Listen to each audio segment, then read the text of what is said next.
നമസ്കാരം, എല്ലാ പ്രിയ Malayali വ്യൂവേഴ്സിനും golden voice ചാനലിലേക്ക് ഹൃദ്യമായ സ്വാഗതം.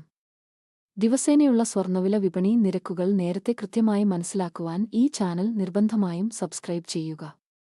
ഇന്ന് 31 ജൂലൈ 2025 ഇന്നത്തെ സ്വർണ്ണവില നമുക്ക് നിരീക്ഷിക്കാം.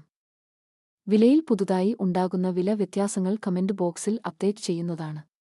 ജനങ്ങൾക്ക് ആശ്വാസമേകി കേരളത്തിൽ ഇന്ന് സ്വർണ്ണവില കുറഞ്ഞു. ഒരു ഗ്രാമിന് 40 രൂപയും ഒരു പവന് 320 രൂപയുമാണ് കുറഞ്ഞത്. ഇന്ന് 22 ക്യാരറ്റ് സ്വർണ്ണവില ഒരു ഗ്രാമിന് 9,170 രൂപയും ഒരു പവൻ 73,360 രൂപയുമാണ്. ഇന്ന് 24 ക്യാരറ്റ് സ്വർണ്ണവില ഒരു ഗ്രാമിന് 10,003 രൂപയും ഒരു പവൻ 80,024 രൂപയുമാണ്. തങ്കവില നിരക്കുകളിലെ മാറ്റങ്ങൾ കൃത്യതയോടെ അറിയാൻ ചാനൽ സബ്സ്ക്രൈബ് ചെയ്യുക. വീഡിയോ പ്രയോജനപ്രദമായാൽ ലൈക്ക് ചെയ്യാനും ഷെയർ ചെയ്യാനും മറക്കരുതേ.